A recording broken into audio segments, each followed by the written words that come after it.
طيب يا شباب، بعد ما ظبطنا المربعات بتاعتنا بقت كلها تقريبا شبه بعض، هنعمل ايه دلوقتي؟ هنمسك المربعات دي نحذفها، نروح نحدد الأداة المسؤولة عن تحديد الأوجه. 1 2 نحددهم بقى. زي ما قلت لك، انت ممكن تاخد وقتك في الكلام دوت، تظبط المربعات اكتر من كده. تمام، هنحذفهم اكس فيسز. تمام، كده الشكل بتاعك لسه نضيف زي ما هو من بره. طيب هنعمل ايه دلوقتي؟ نعمله solidify modifiers generate، نروح على solidify، نزود السكنس بتاعها shift وزود.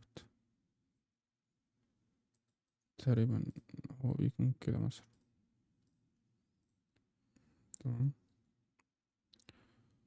ممكن بعد الخطوة دي عشان خاطر تحفظ شغلك وتحفظ الخطوات اللي انت عملتها دي، تاخد كوبي من الكلام ده برضو، shift V enter M كوبي.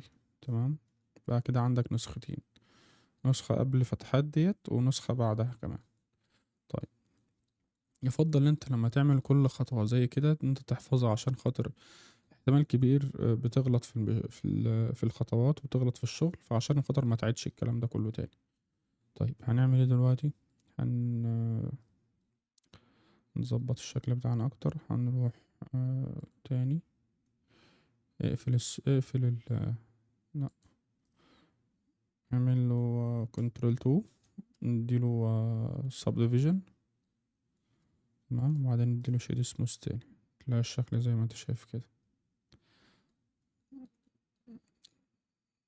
تحس ان هو فيه شوية تجاعيد، بس حاول انت ايه، لو ظبطت الفتحات بتاعة الكروكس زي ما احنا كنا بنقول في الاول، هتظبط معاك اكتر لو اخدت وقتك فيها كويس يعني. تمام، وفي الاخر ممكن نقدر نظبط الكلام ده عن طريق اداة بتنعم الوجه ده كله. ممكن نعمل حركة حلوة برضو، ممكن نيجي هنا كده نمسك الأوجه، ندوس حرف السي ونمسك الأوجه دي كلها اللي هي فيها الفتحات، الأوجه اللي هنا دي بس. تمام، كلها كده. أو ممكن تمسك، أقول لك هنجرب كده ونجرب كده سريعا كده، نمسك دول. تمام، نمسك الأوجه كلها اللي ايه، اللي ماسكة الفتحات. تمام، هنا مثلا، مش وهنا وهنا وهنا. تمام، هنا. طيب وهنا وهنا، ندوس انتر بس. طيب هنعمل ايه دلوقتي؟ بص الشكل هنا الأول، ماشي، شايفين الحاجات دي؟ هنروح هنا نظهر الفيرتكس، كليك يمين ونروح على سموث فيرتكس، يطلع كده تقريبا. يعني الفرق مش كبير، هو بس لا، هنرجع كنترول زد زي ما كانت احسن كده. تمام، ويبقى احنا كده خلصنا وش الكروكس. طيب المرحلة اللي بعدها ايه؟ طيب احنا عملنا ده وده خلاص، باقي بقى ايه؟ الحزام والبوليتس، ونفس الكلام هنا والوجه اللي تحت. طيب خلي الكماليات دي في الاخر اللي هي البوليتس. احنا ممكن نبدأ بالحزام. طيب هنبدأ بالحزام ازاي؟ هنبص من فوق من هنا، شيفت A، وهنضيف سلندر.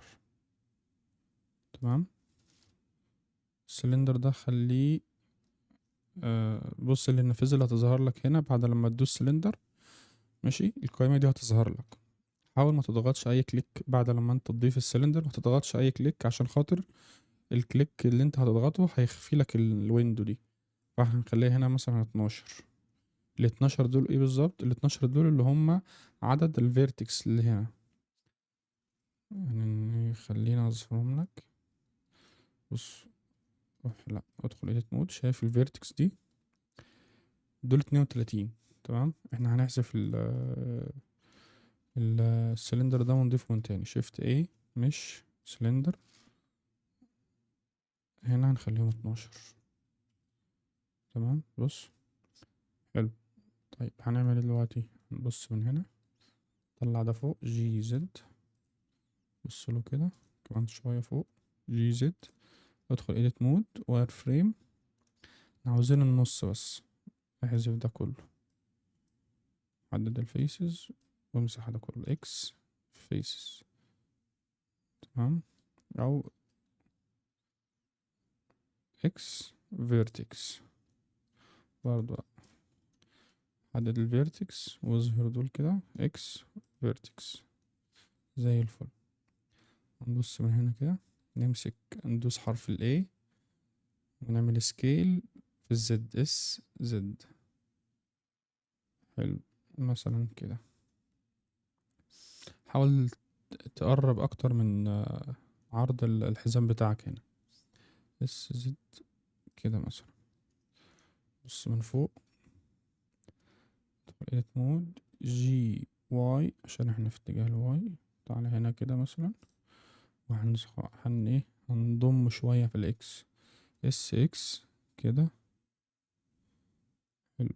كمان شوية زي الفل. طيب انزل بيه تحت جي زد لحد لما يكون هنا. وانت هنا كده اعمل له ار اكس عشان يلف في محور الاكس. ولا خليه ما تعملوش ايه روتيشن دلوقتي عشان نعرف ننحت فيه شكل اللي داخل اللي جوه ده. طب هنمسك ايه دلوقتي؟ هنمسك الاتنين دول. ماشي. ونعمل ايه؟ اي. ماشي. لما تدوس اي هتلاقي الشكل حر. دوس واي بعد الاي. تمام. لحد هنا يظهر هو تقريبا لحد هنا.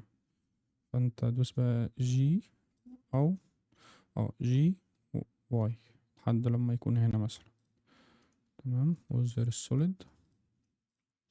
امسك الشكل بتاعك، اعمل له سوليديفاي. قبل ما تعمله سوليديفاي احنا حركنا فيه وغيرنا في شكله. هو ده في الاول كان سلندر اصلا، بس احنا غيرنا فيه بقى الشكل ده. بص هتلاقي فيه بوينت صغيرة هنا اهي. دي السنتر بوينت بتاعته. ماشي. احنا عاوزينها تكون في نص المفروض ان المفروض البوينت دي تكون في سنتر الكتلة دي كلها، الكتلة السلندر اللي احنا حاطينه. بس عشان احنا غيرنا في شكله وحركناه بقت البوينت دي بعيدة خالص. فاحنا هنطلع برا الايديت مود وندوس كنترول A، ندوس ابلاي سكيل ونتلاقي الويندو دي ظهرت. دوس روتيشن ولوكيشن. تمام. لا البوينت راحت في الورلد بتاعك. لا هنرجع كنترول زد. تمام. ونعمل كليك كنترول ايه تاني، نروح على اول ترانسفورم كده. برضو نفس الفكرة راحت هناك. لو دوست جي كده وحرك بص راحت هناك اهي عند الكاروسيل. طيب هنعمل ايه دلوقتي؟ هنرجع كنترول زد تاني وكليك يمين. set origin. نختار origin to center of mass. طيب كده ظبطت هنا، بقت في نص الشكل بتاعك. لو جيت تلف الشكل هتعمل كده ار هتلاقي، لا تعمل ار هتلاقي بص بيلف حوالين نفسه لان البوينت دي بقت في النص بتاعه بالظبط. طيب احنا هنعمل ايه دلوقتي؟ هنعمل solidify generate solidify. زود السمك بتاعه تقريبا لحد هنا كده كده مثلا. ادوله كنترول 2. اسف احنا ادينا كنترول 2 لايه؟ كنترول 2.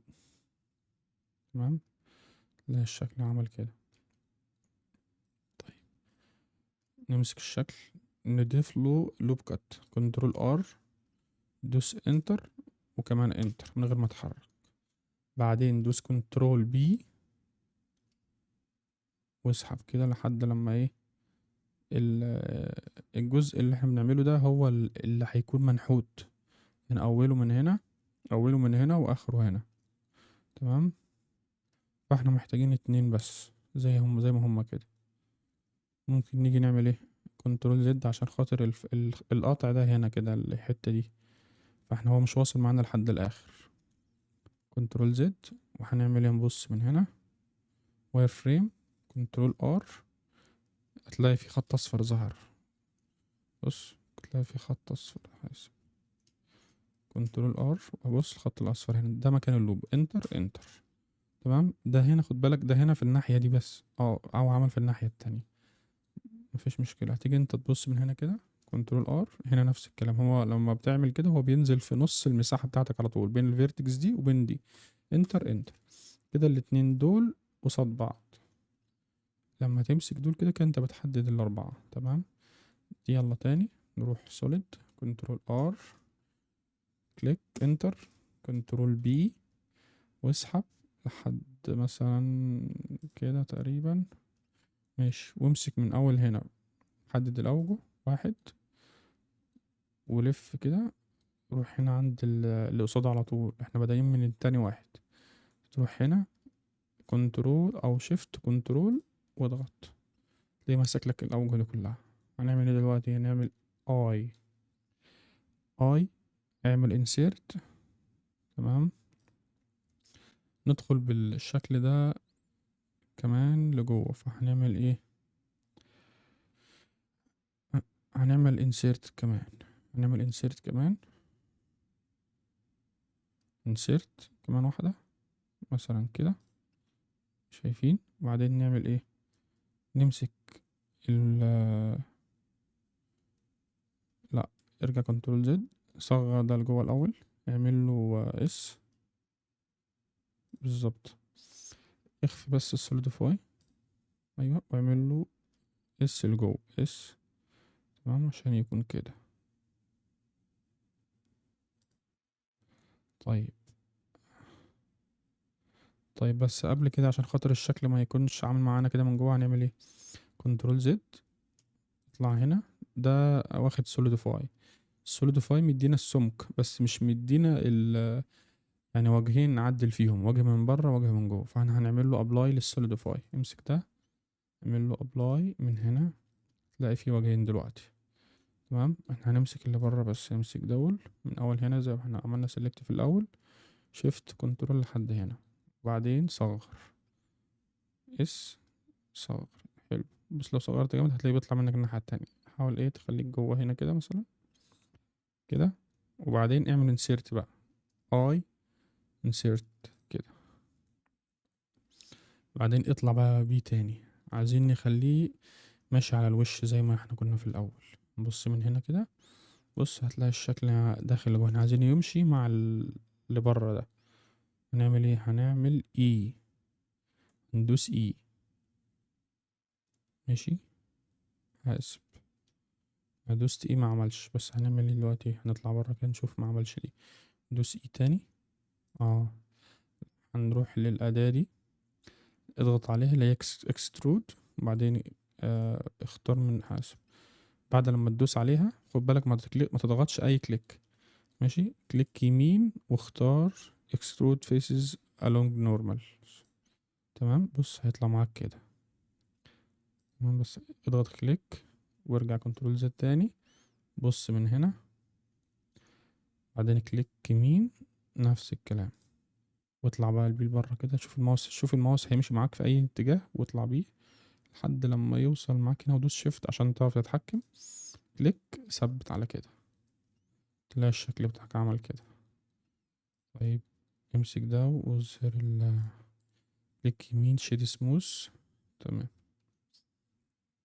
طيب احنا الشكل بتاعنا واخد دوران مش كده. طيب اخفي ده.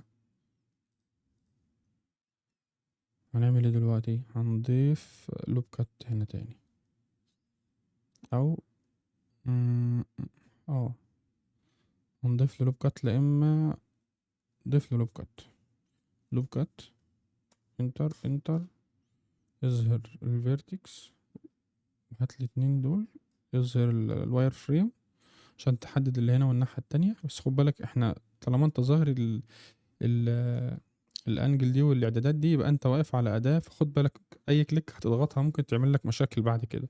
فانت خليك حريص ان انت تقف على السلكت، اداة السلكت. تمام. شوف احنا رحنا اصلا. تمام. ماشي، بعد ما عملت سلكت هتروح بقى تعمل ايه؟ تدوس. ده جرب كده جي. لا مش هينفع جي، فهنعمل جي واي لحد لما ايه، نديها زي مثلث كده، يطلع بره، تلاقي الشكل ايه ظبط معاك. تمام. ممكن كمان شوية جي واي. لا، ارجع، ارجع كمان. ايوه، بص من هنا كده جي واي، حاسب جي واي تقريبا كده. تمام. وتقدر انت تظبط فيه براحتك، يعني انت كده كده اصلا معاك الفيرتكس دي، ممكن قبل ما تدخل في التفاصيل ديت تظبطها اكتر. طيب احنا دلوقتي عندنا ايه تاني؟ عندنا الحتة اللي هي هو طالع من هنا كده، واخد عريض. طيب هنعمل ايه دلوقتي؟ هنبص نمسك الجزء بتاعنا edit wireframe، امسك الجزء ده كله، اعمل له سكيل في الزد، اس زد. ايوه، دوس شيفت عشان تقدر تتحكم فيه كده. بعدين نطلع بره، هتلاقي الشكل بتاعك هنا ظهر اهو. طيب بس هو سايح من جوه، هو هنا يعني منحوت جامد. تمسك ايه بقى؟ تمسك اللوب اللي جوه.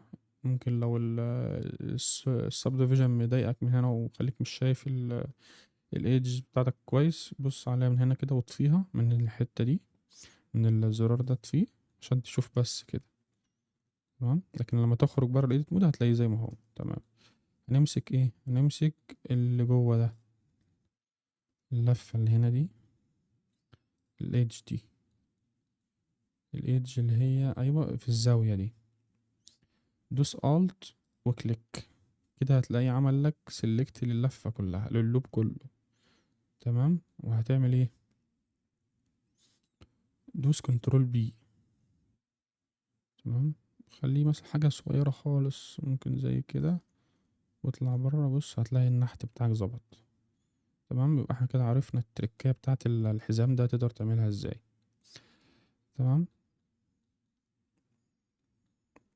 شرح اللوجو بقى اللي هيكون ورا هنا ده ان شاء الله هعمل له فيديو تاني، عشان خاطر انا لسه بشوف افضل طريقة اللي احنا نضيف بيها الشعارات. تمام. عشان خاطر تكون سهلة يعني. طيب يبقى احنا كده عملنا الحزام. قبل ما نحركه هنعمل منه ايه؟ وهو كده لسه يعني واخد اعدادات يعني كأنه شيب قبل ما اتحرك فيه، لان انت لو حركت فيه عملت له روتيشن وجيت تحطه مكانه وكده، ممكن بعد كده تحتاج تعدل فيه. فانت محتاج في الاغلب نسخة زي كده، شيفت دي، خد بالك انتر ام، كوبي. تمام. امسك ده بقى ايه، عادي بقى ممكن تبوظ فيها براحتك. عايزين نلف عشان خاطر يبقى ماشي مع الشكل ده. امسك الشكل ار ولف براحتك. تعالى بقى جي شيفت اكس، بالظبط هنا كده، ار جي شيفت اكس. ماشي. هتلاقي في شوية اختلاف عادي، ما تركزش يعني في الحاجات دي، احنا قلنا مش هنلتزم 100%، عايز انت تلتزم براحتك يعني. تمام. طيب نبص من فوق كده تلاقي الشكل داخل، امسكه في الايديت مود، A حرف ال A عشان نسلكت all، و S X. حلو. حلو زي الفل. ظبط بقى انت في الموضوع ده وخد وقتك فيه. تمام. واحنا كده يبقى يعتبر خلصنا الفيديو ده لحد هنا، ونكمل في الفيديو الجاي ان شاء الله. شكرا. السلام عليكم ورحمة الله وبركاته.